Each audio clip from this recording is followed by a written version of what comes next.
Hi, I'm Harper Serene, and I'm here to talk about the hidden crisis of overmedication in America. Imagine walking into a doctor's office feeling anxious or overwhelmed, and then you walk out with three new medications, but no conversation about what's going on beneath the surface. This isn't just a story for a few, it's the reality for millions of Americans today. Overprescribing masks the root causes of mental illness, creates a dependency on these medications, and prioritizes profit over healing. So today, I'm here to show you why overprescribing is not just a medical issue, but a human one, and demands our urgent attention. The rise of overprescribing highlights this crisis. Between 2016 and 2022, antidepressants for young people rose by over 66%, according to CHUApublications.org.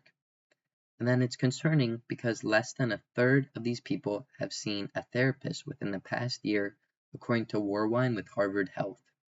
So this shows that medication has become the first line of defense, and the therapeutic route is often ignored. But when we choose these quick fixes, we ignore something far more dangerous brewing beneath the surface. There are real-world consequences to this. Bradley Sonnenberg has died from polypharmacy, which is being prescribed too many psychiatric drugs at once. Bradley was a normal, happy kid who suffered from anxiety, so his mom provided him with the best healthcare that she could. But Bradley was then prescribed 3 different psychiatric drugs at once. When Bradley's mother asked his psychiatrist why, she was met with nothing but excuses. So then she contacted the neurologist, who also could not provide her with a clear answer, and Bradley died as a result of this. Then we can move on to a story of Steve Garber. Steve was originally diagnosed with mild depression, so he was given a medication for this.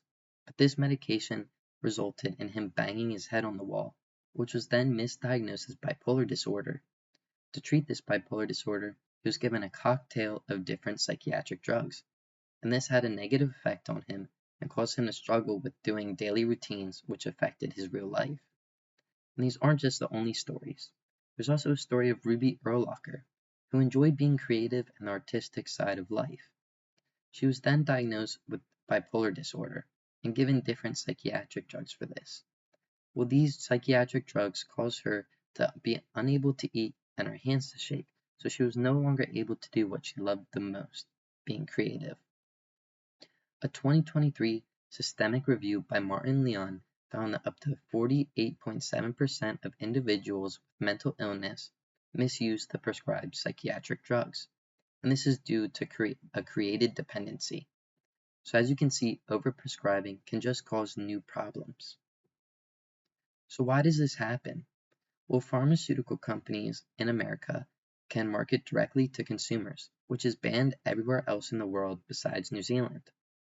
You see these ads on the TV and your phone, and they often inflate the expected benefits and expected results of these medications, and often leave out the negative effects that can be caused by them. And also, big pharmaceutical companies can market directly to doctors. They do this by providing doctors with vacations, cruises, fancy dinners, you name it, if the doctors prescribe their medication. And therapy is expensive, so most people choose the cheaper option, which is medication. And therapy is expensive because it often isn't covered by insurance, which leads to a higher out-of-pocket cost for consumers.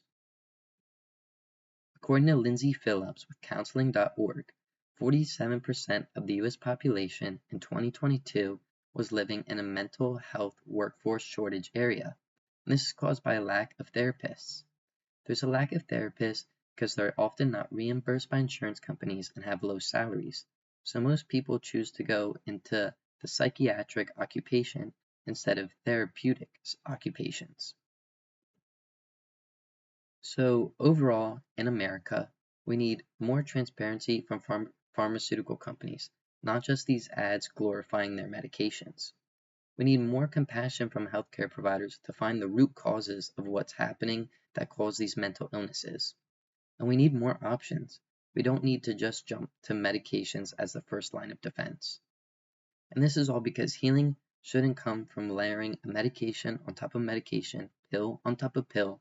True healing starts when we stop asking, what can I prescribe you? And we start asking, what does this person really need? Thank you so much.